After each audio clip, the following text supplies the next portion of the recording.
Good morning, everyone. Thanks for joining us for the last 7 days. I'm Andrew Sparrow. And I'm Greg Stewart. This is the show where we have conversations about the news across discrete manufacturing, more specifically how it relates to CAD, PLM, simulation, virtual manufacturing, and MESMOM.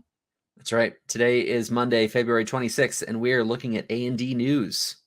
Coming up, NASA, Artemis readiness, Aerojet Rocketdyne with plenty of news, Lockheed Martin, AeroVironment, lots from Airbus, and plenty more from BAE. Ready, set, let's take off.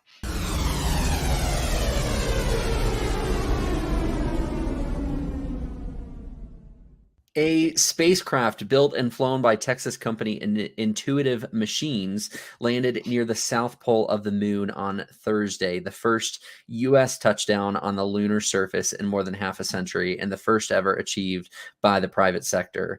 The uncrewed six-legged robot lander, dubbed Odysseus, Odie for short, touched down at about 6:23 p.m. Eastern, the company and NASA commentators said in a joint webcast of the landing from Intuitive Machines Mission Operations Center in Houston. I actually turned this on last night, Andrew, and was just listening in as I was hearing them in the background. It was actually a pretty, I would say, a nail-biting final approach and descent in which a problem surfaced with the spacecraft's autonomous navigation system. I heard this. I heard there was a problem. Yeah. It required engineers on the ground to employ an untested workaround at the last minute, right? It was funny. I heard them say the radio went down or something. They yes, lost touch. Yeah. They said, "Hey, we've lost communications," and I go, "Oh no, this is not great." It did take some time because I think to cycle their radio, to power cycle it, it takes a total of 15 minutes, and I think they ended up having to do that twice. Right? Obviously, it's over 200,000 miles away from Earth. So it's a little bit of time to figure out if that finally worked. When it did finally regain contact, it was still a pretty faint signal, but we were able to confirm that the lander had touched down, and we're starting to get data from that. I'm excited to kind of hear what comes over the next couple days. I'm thrilled about this, and I know there's always a lot of cynicism out there for space travel and terraforming and other planets, all this kind of stuff. But because, there's people starving out there and all those all those bad things, I should say. But the reality is, what I know with this kind of stuff is it galvanizes at least a nation, if not multiple nations, if not the entire planet. It just gets us to focus on what we can do, what we're potentially able to achieve. I think I'm thrilled by the whole thing, I've got to say. To get us back on the moon. Can't wait for the whole Artemis mission I think we're talking about as well, to get humans back on the moon. I mean, great stuff. Yeah, it's also one of those things, and I learned this yesterday, that as we landed yesterday, it sounds like the lunar lander is going to run for about 2 weeks before the sun goes away and it is rendered inoperable because of the cold temperatures. And so, when I think of our Mars rovers that are out there, this is not a long-term project here. This is going to be a couple weeks. We're going to collect as much data as we can. But just to be extra clear, this was NASA technology on Intuitive Machines lunar lander that was sent into space on a SpaceX rocket. I mean, I love seeing the collaboration between all of these different companies, and I know you'll want to talk about it, but how do multiple companies benefit from using a single MESMOM system? Well, I don't think it's necessarily the organizations you've just mentioned. I think you've got supply chain issues there. That's that whole synchronized coordination of bringing everything together, ready for takeoff, etc. Right. I think where MESMOM plays a part is that ultimately the assembly of those pieces of equipment, landing, space rocket, payload, etc. That MESMOM just pulls everything together in real time, coordinated, certificated, etc. Ultimately, that's for me what it's all about. Moving on, plenty going on, however, in the last 7 days over at Aerojet Rocketdyne. First up, I mentioned the Artemis mission progress. So NASA's Artemis mission with Aerojet Rocketdyne.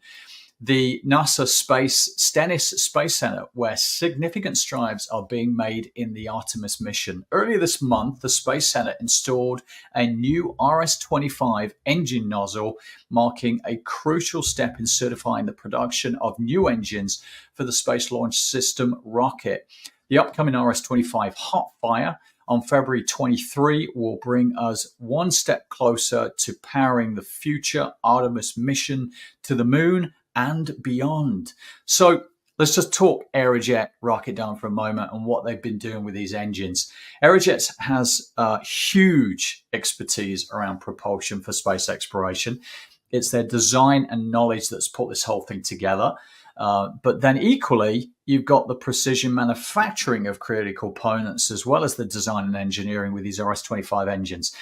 This includes the production of complex and high precision parts that make up the engine's core and nozzle and ensuring the integrity and durability of that propulsion system.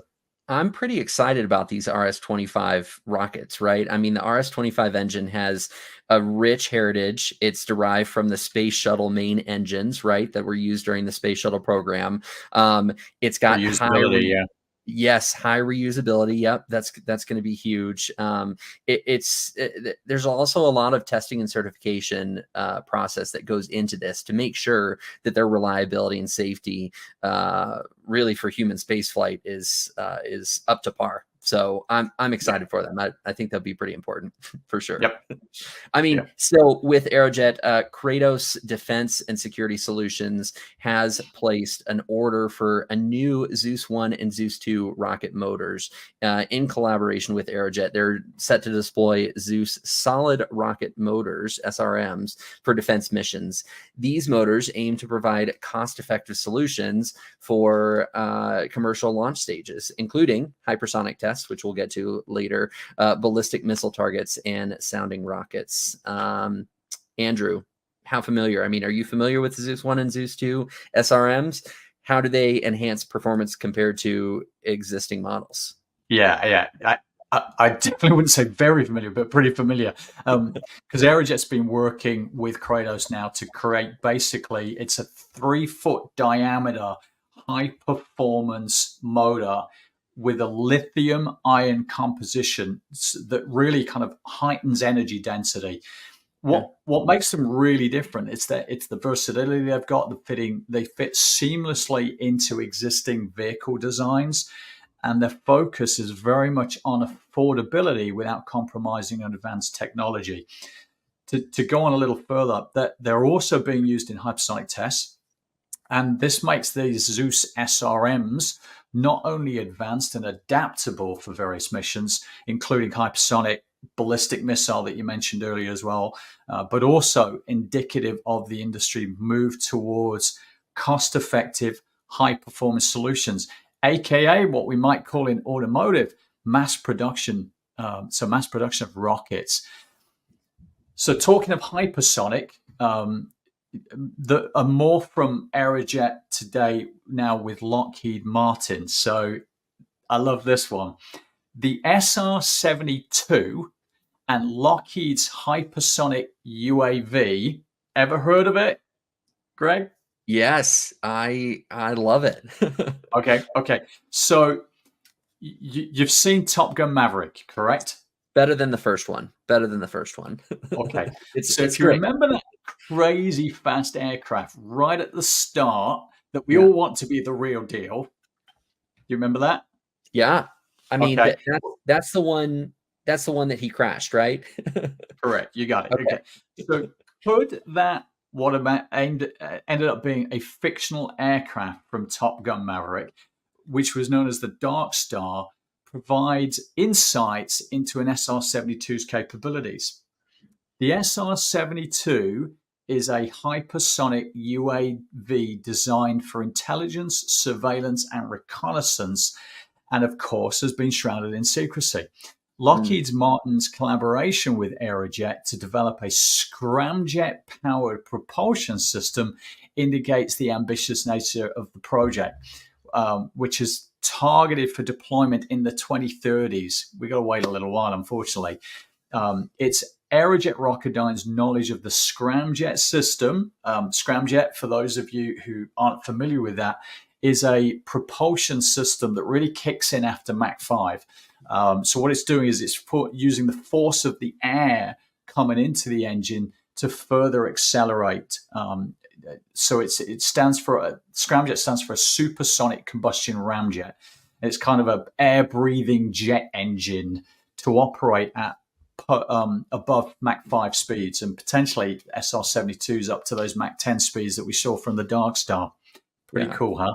It's fun to imagine something like we see in Top Gun Maverick that we know is fictional could be real very soon.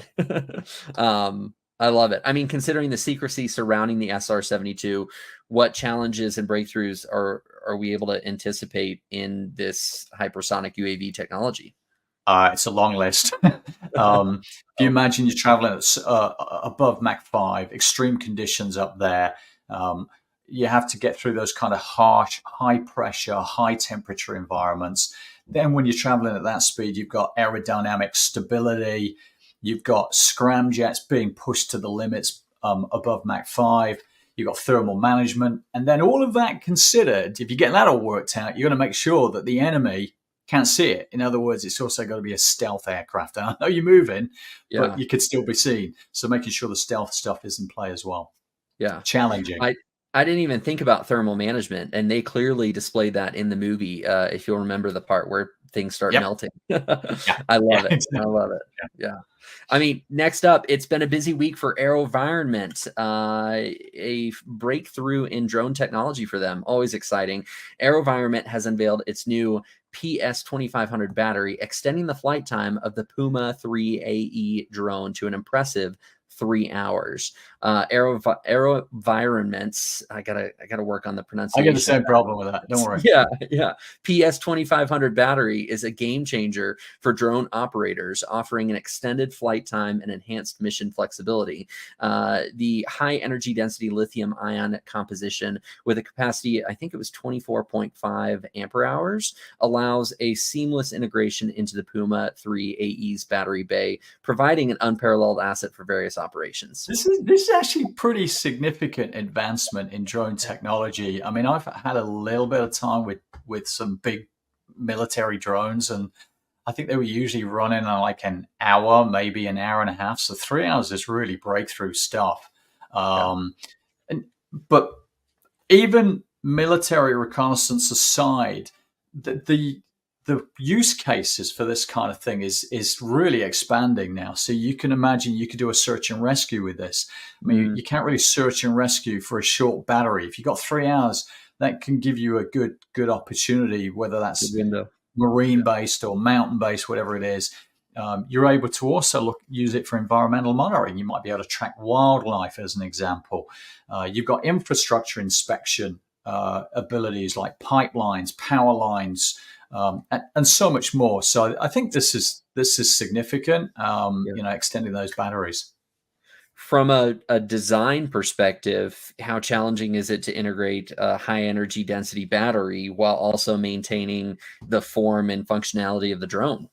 Yeah, I mean it's what we do every day, isn't it? Really, it's implementing a CAD simulation tools that starts to look at weight balancing, size constraints, temperature control, structural integrity, and then integrating the whole thing with your entire system up into your procurements, down into your manufacturing, out into maintenance side of things. So it's a challenge, but very achievable. Next up from AeroVironment, we move to financial developments. The Swiss National Bank has increased its stake in the aerospace company. The bank now owns just over 57,500 shares, indicating a 4.9% increase in their stake. This move, along with adjustments from other hedge funds, sheds light on the financial confidence that's out there for AeroVironment's trajectory within the industry. Greg, I know you tend to follow these guys. What kind of other factors do you think may have contributed to the Swiss National Bank's decision to increase its stake? Yeah. I mean, I think there's a couple different key factors here, right? You've got AeroVironment's positive financial performance, which is always a good sign, but it's one of many variables that you want to look at. They've got a strategic position in the A&D sector. They've got technological innovation, and not just technological innovation, but successful technological innovation that probably attracted the bank as well. So on top of recent contract wins, global market trends, the potential for long-term growth, there's a handful of positive factors that would lead into why the bank would do this. Now, Yeah. this move probably also aligns with the Swiss National Bank's investment strategy. I don't know if it's seeking exposure to a company positioned for success in an evolving landscape of unmanned systems and aerospace technology. There could be a number of different things there. Yeah, I mean, I don't know how that financial support from these investors could impact the strategic development and the innovation Mm. within organizations like Aero Environment. Have you thought about that? I mean, I would say it's a pretty pivotal role, not only in you've got, the strategic development and fostering innovation within the aerospace and aero environment space. Increased investment provides the necessary capital for research and development initiatives. It allows the exploration of cutting edge technologies and advancement in unmanned systems. Now, the backing Yeah. does enhance the company AeroVironment's ability in taking on ambitious projects and securing more contracts and maintaining that competitive edge in the industry. Additionally, it also signals confidence in AeroVironment's vision. So it's like, okay, there's a number of different things that it would help, but that could also attract more stakeholders, foster an environment that's conducive to that continued growth and innovation. Let Yeah. me flip it back on you. From a CAD and PLM perspective, how might financial investments influence the design and the development of these technologies? It's interesting when you've got a group like this moving now at scale, starting to grow, starting to really succeed. They start out sometimes with a fairly basic CAD solution, very basic product lifecycle solution. So this investment allows organizations like this to upgrade their CAD, upgrade their product lifecycle, to really manage a business at far greater scale. This kind of funding will allow aerospace companies to access state-of-the-art CAD systems. So you've got intricate and precision design work that needs to be really growing for something at scale with all these certifications. PLM is going to support bringing that kind of seamless collaboration across the design teams. They're going to start looking at more suppliers, making sure workflows are streamlined, making sure you've got your PDM, your product data management up and running as well. So overall, pretty significant upgrading that they can be doing off the back of this investment. Yeah, we'll have to keep an eye on it. All right, let's make sure everyone is sitting comfortably because this has been a very, very busy week for the Airbus Group. Andrew, why don't you kick us off? Yeah, sure. A quick Airbus announcement. Vietjet's purchase of 20 wide-bodied A330-900 planes. That's the first one. Second, it's the vanishing A340 and the rise of the A380. Yep. While the A380 enjoys a resurgence, the A340 faces challenges. So let's just dive in a little further on these long-range, long-haul aircraft. The A340, which was introduced over 30 years ago, was designed to replace the aging 747s and DC-10s because it was boasting an unbeatable range. However, with only 380 produced compared to the A350's 565, the A340 is facing retirement now due to rising fuel costs and the efficiency of twin-engine jets. Yeah. What role does PLM play in managing the life cycle of older aircraft models like the A340? 30 years feels like a short time almost. Yeah, it is actually. There's a lot now, especially when you've got some of these aircraft issues where Yeah. doors are falling off, whatever. You've got now a lot more kind of retrofitting rather than because supply chains are not bringing through the aircraft quick enough these days. So extending the product life cycle of aircraft is really front and center of a lot of organizations these days. So PLM, not in its very boxed sense of the PLM thinking, which is kind of CAD BOM, EBOM, change, release, configuration management, but really thinking of PLM as a product lifecycle entirety. It's pivotal. It serves as a comprehensive solution. It addresses various challenges associated with aging aircraft. Firstly, you've got kind of robust configuration management. Maintaining detailed records of components and assemblies, crucial for tracking any changes throughout the aircraft's life cycle. Make sure your compliance, make sure your regulations are kept up to date. PLM ultimately excels in spare parts obsolescence management, helping identify and address challenges related to obsolete components. Ultimately, PLM for me contributes to your cost optimization and identifies efficiency improvements, making sure that you're not compromising your safety or regulatory compliance. So, yeah, essential when you think of it as the product lifecycle, not PLM. Yeah. Well, let's shift our focus to an advancement that Airbus Helicopters is making. Airbus Helicopters has chosen Airborne to renew its cutting room in Germany with state-of-the-art digital kit-by-light systems. The main objective here is to improve operation and material efficiency by making composite plies kitting faster, easier, and without mistakes. The new cutting and kitting lines will include full digital control of the total kitting process to guarantee flexibility, 100% quality control, 0 mistakes, to be clear, which is great when you're flying a plane, right? Or a helicopter, and allow dynamic nesting, combining multiple parts in a nest and providing more output per cutter and per worker. The full workflow is going to be digitally and seamlessly integrated, which is always something we like to see, from work preparation to execution on the shop floor. Now, from a CAD and PLM perspective, how might the digital integration here impact the design and production workflows? Yeah, full digital control ensures seamless collaboration between your design and your manufacturing. It's going to optimize the integration of CAD models into the production process. So it's fundamental to pushing these out the door. Yeah. Yeah. I know you want to talk about it, but in terms of MESMOM solutions, how can real-time monitoring and control be implemented in a cutting-edge manufacturing environment? Yeah, I mean, you're going to pull through your sensors, your IoT devices. These systems provide instant insights, intelligence into equipment performance, your production status, your quality control.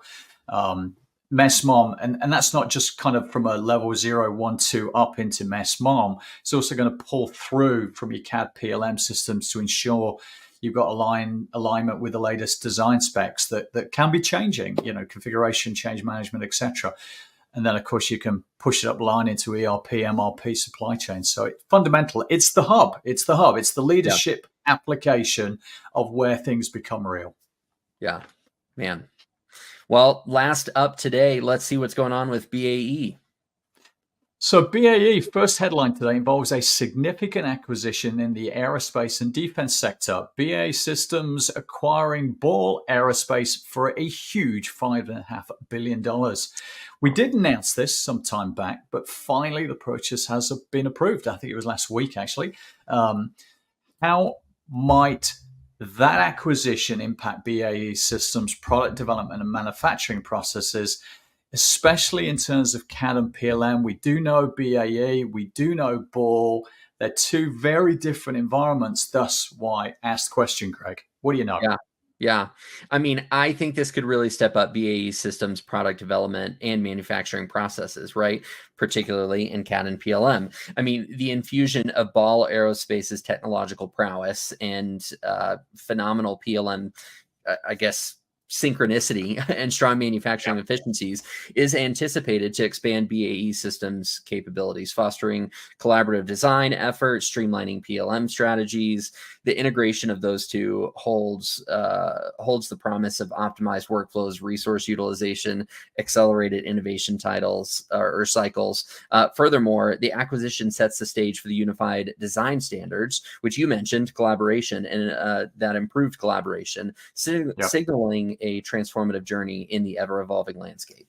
Yeah. I mean, I know they're renaming Ball Aerospace to Space and Mission Systems. How crucial are MES-MOM solutions in streamlining these operations? Well, it's going to be interesting, I think, how they play them out, because obviously I think they're sitting on pretty different MES-MOM platforms. But ultimately, I think they're going to want to integrate those, maybe merge into one, because one of the biggest benefits of a decent MES mom, it's not about one plant, it's about multiple plants, it's about harmonization of processes, it's about when you make a change on a product that you can distribute it instantaneously, seamlessly to multiple plants. If you've got this mashup of different MES mom systems, you're losing that economies of scale and speed. So I think that's where it plays in. It's going to be interesting how do they pull those two different MES-MOM platforms together. Hopefully, there's one route I would want them to go that really is going to bring them some huge benefits. Yeah, that's great. Last BAE article, BAE Systems secures a 3.95 billion pound, which I think is right over 5 billion US dollars contract in a pivotal AUKUS milestone in response to the current geopolitical landscape marked by conflicts in Europe, the Middle East, heightened tensions in the Indo-Pacific region, nations worldwide, and we're seeing this across all the articles we're talking about, are intensifying their defense spending, emphasizing international collaborations. Enter the trilateral AUKUS Defense and Security Partnership initiated in September 2021 between you guessed it, United Kingdom, United States, and Australia. Pillar one of this transformative pact charts the course for an Australian conventionally armed nuclear-powered submarine capability. The monumental announcement in March 2023 unveiled the SSN AUKUS, a trilaterally developed submarine integrating cutting-edge U.S. submarine technologies into the United Kingdom's next-generation design. Great.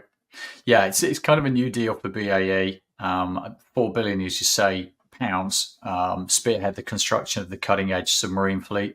It kind of really underpins their pivotal role in advancing defense capabilities, good for BAE Systems. The program's poised to make substantial contributions to the defense sector, solidifying BAE commitment very much towards innovation and excellence. Yeah. That's it for Monday. Thanks, everyone. With I think we've got A&D Part 2 tomorrow. We got it tomorrow. We got coming up Blue Origin, Boeing, Bombardier, CACI, CAES, and Elbit Systems. See you tomorrow.